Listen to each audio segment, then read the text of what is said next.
हाय, स्वागत है आपका बॉटनी वाला में। प्रीवियस दो वीडियोस के अंदर हमने स्ट्रक्चर ऑफ एंथ्रीडियम और स्ट्रक्चर ऑफ अर्चिगोनियम डिस्कस किया था और उनके अंदर मेल गैमीट्स यानी स्पर्म और फीमेल गैमीट्स यानी एग कैसे बनते हैं ये भी हमने डिस्कस किया था। तो आज हम देखेंगे कि उनकी फर्टिलाइजेशन कैसे होती है, जाइगोट में कैसे डिवीजन होती है, फिर स्पोर कैसे बनते हैं और स्पोरोफाइट का स्ट्रक्चर कैसा है, और फिर हम देखेंगे जर्मिनेशन कैसे होती है। तो होता ये है कि हमारे पास जब अर्चिगोनिया के अंदर क्या बन जाता है एग, अगर हम इसको फिलहाल एग कंसिडर करें, ये एग एग बना हुआ है और यहाँ जो फीमेल जो जो मेल सेक्स ऑर्गन है एंथ्रीडिया, वो क्या बना दे, एंथ्रियोजाइड बना दे। तो ये एंथ्रियोजाइड को पानी में क्या कर देते हैं, आ जाते हैं, एंथ्रियोजाइड पानी में आ जाते हैं। फिर थ्रू वाटर करंट यहाँ जो अर्चिगोनिया के अंदर कवर सेल होते हैं, नेक कैनाल सेल होते हैं, ये डिजॉल्व होके एक स्वीट लिक्विड बनाते हैं जिसको मैलिक एसिड बोलते हैं।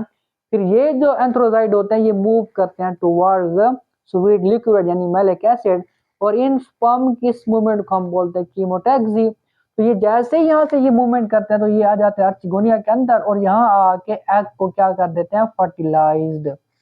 और जब फर्टिलाइज्ड एग बन जाता है तो फिर इसी को हम क्या बोलते हैं, जाइगोट बोलते हैं। तो ये अब ये हमारे पास क्या बन गया अर्चिगोनिया के अंदर, जाइगोट, जो कि क्या है 2n है।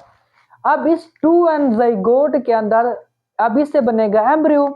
अब इस जाइगोट के अंदर डिवीजन होगी और याद रखिएगा ब्रायोफाइट्स के अंदर जो पहली पहली डिवीजन होती है वो क्या होती है, ट्रांसवर्स डिवीजन होती है। जब जाइगोट से फॉर एग्जांपल अगर ये एक सेल है, जाइगोट है 2n का, और इसके अंदर जब डिवीजन होगी तो पहली पहली ट्रांसवर्स, तो दो सेल बनेंगे। ये हमारे पास एपिकल सेल है, पिनेकल सेल है, और ये हमारे पास बेसल सेल है। ये जब डिवीजन होगी तो ये जो एपिकल सेल है ये बना के देगा एम्ब्रियो, ये एम्ब्रियो बनाएगा। और जो बेसल सेल है ये क्लिप्टरा बनाएगा। तो ये एक प्रोटेक्टिव कवरी होती है जिसको हम बोलते हैं, ये क्या है, प्रोटेक्टिव कवरी।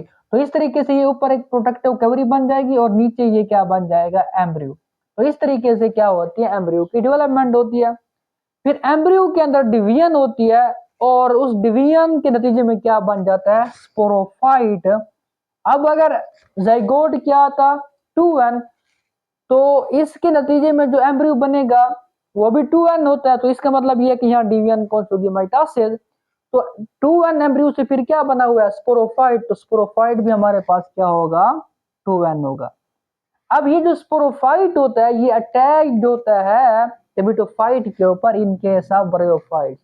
कि हमने जब इंट्रोडक्शन ऑफ ब्रायोफाइट डिस्कस कर रहे तो हमने कहा था कि जो स्पोरोफाइट होता है ये डिपेंडेंट होता है गेमेटोफाइट के ऊपर, हैबिटाट के लिए भी, फूड के लिए भी और वाटर के लिए भी। तो इसलिए ये अटैच्ड होता है किसके ऊपर, गेमेटोफाइट के ऊपर। स्पोरोफाइट के तीन अगर हम स्ट्रक्चर की बात करें तो इसका एक फुट होता है, एक सीटा होता है, स्टॉक होता है और एक कैप्सूल। जो इंपॉर्टेंट चीज है वो कैप्सूल है, क्योंकि इसी कैप्सूल के अंदर ही क्या बनेंगे, स्पोर बनेंगे। अच्छा, ये अब जरूरी नहीं है कि ब्रायोफाइट्स के हर ब्रायोफाइट्स के अंदर जो स्पोरोफाइट के अंदर फुट भी हो, सीटा भी हो, कैप्सूल भी हो, नॉर्मल यही होता है। लेकिन हमारे पास कुछ स्पोरोफाइट ऐसे होते हैं, जैसे हमारे पास रिक्सिया की अगर हम बात करें तो रिक्सिया के अंदर आपको स्पोरोफाइट के अंदर सिर्फ मिलेगा कैप्सूल। और कार्सोनिया की अगर हम बात करें तो यहाँ जो सीटा होता है वो एब्सेंट होता है। तो इस तरीके से ये वेरिएशन और एक्सेप्शन आती रहती है ब्रायोफाइट्स के अंदर। लेकिन अगर नॉर्मली हम स्ट्रक्चर देखें स्पोरोफाइट का तो वो यही होता है कि उसमें स्पोरोफाइट के अंदर फुट होगा, सीटा और कैप्सूल, जो क्या बनाएगा, स्पोर बनाएगा। अब इस स्पोरोफाइट के अंदर जो कैप्सूल होगा, जाहिर बात है वो स्पोरोफाइट के ऊपर बन रहा है तो वो 2n है। तो इस के अंदर जो सेल्स होते हैं उसको हम बोलते हैं स्पोरोजीनस टिश्यू, या इनको सेल बोलते हैं, या इनको हम बोलेंगे spore mother cell, spore mother cell. इन स्पोर मदर सेल के अंदर क्या होगी, रिडक्शन डिवीजन यानी मियासिस होगी। अब अगर कैप्सूल 2n है तो स्पोर मदर सेल भी क्या होंगे, 2n। जब इनके अंदर मियासिस होगी, क्या होगी, मियासिस, रिडक्शनल डिवीजन, तो ये आपको बना के दे देंगे स्पोर। और ये स्पोर क्या होगा, हैप्लॉइड होगा। और ये जो स्पोर जितने भी ब्रायोफाइट्स बनाएंगे उन स्पोर की जो मॉर्फोलॉजी होगी वो सेम होगी। इसलिए ब्रायोफाइट्स के अंदर क्या है, होमोस्पोरस कंडीशन है।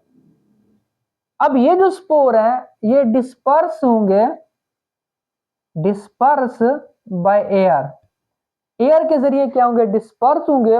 और जब इनको सूटेबल कंडीशन मिलेगी तो फिर यही स्पोर क्या करेंगे, जर्मिनेशन करेंगे। ये स्पोर क्या करेंगे, जर्मिनेशन। अब ये जो जर्मिनेशन है ये दो तरह की हो सकती है, या तो ये जर्मिनेशन क्या होगी, डायरेक्ट, हम इसको ऐसे लिख देते हैं, डायरेक्ट होगी जर्मिनेशन, या ये जर्मिनेशन क्या होगी, इनडायरेक्ट।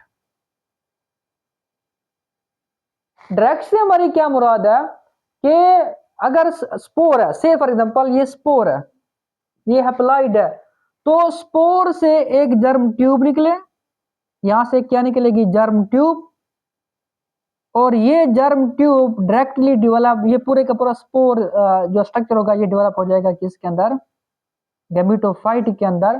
तो ऐसी जर्मिनेशन को हम क्या बोलते हैं, डायरेक्ट जर्मिनेशन। इनडायरेक्ट में क्या होता है कि ये अगर स्पोर है तो ये स्पोर डायरेक्ट गैमेटोफाइट नहीं बनाएगा, बल्कि ये जो स्पोर है ये पहले एक आउटग्रोथ बनाएगा, एक सिंपल फिलामेंटस स्ट्रक्चर बनाएगा, और उस स्ट्रक्चर को हम बोलते हैं प्रोटोनीमा। ये एक आउटग्रोथ निकलती है स्पोर से, तो इसको हम बोलते हैं प्रोटोनीमा। से फॉर एग्जांपल ये स्पोर था, तो इस स्पोर से ये क्या निकली, आउटग्रोथ निकला, प्रोटोनीमा। अब ये जो प्रोटोनीमा है ये फिर क्या बनाएगा, गैमेटोफाइट। अब इसके अंदर भी ये केस है कि ये भी हो सकता है कि इस प्रोटोनीमा से एक बर्ड लाइक आउटग्रोथ निकले, वो ग्रो इन साइज करे, वो बर्ड जो है वो क्या हो जाए, डिटैच हो जाए, और वो आपको क्या बना के दे दे, गैमेटोफाइट। ये भी हो सकता है। लेकिन ये भी हो सकता है कि इस प्रोटोनीमा के ऊपर एक और फिलामेंटस, एक और आउटग्रोथ निकले, तो जो पहले बना था उसको हम क्या बोलेंगे, प्राइमरी प्रोटोनीमा, और जो बाद में बना है उसको हम क्या बोलेंगे, सेकेंडरी प्रोटोनीमा। और फिर ये सेकेंडरी प्रोटोनीमा क्या बना देगा, गैमेटोफाइट बनाएगा। तो इन दिस पर्टिकुलर केस ये जो हमारे पास होता है इनडायरेक्ट जर्मिनेशन, ये आपको मिलती है ब्रायोप्सिडा के अंदर, यानी मॉसेस के अंदर ये क्या है, कॉमन है कि ब्रायोप्सिडा के जितने भी मेंबर होंगे ऑलमोस्ट मोर और लेस, उनके अंदर क्या होगी, इनडायरेक्ट जर्मिनेशन। और जो हमारे पास डायरेक्ट जर्मिनेशन का केस है ये आपको मिलेगी हॉर्नवर्ट्स के अंदर, यानी एंथोसिरोटोप्सिडा के अंदर, और दूसरा ये आपको मिलेगी हिपैटिकोप्सिडा के अंदर।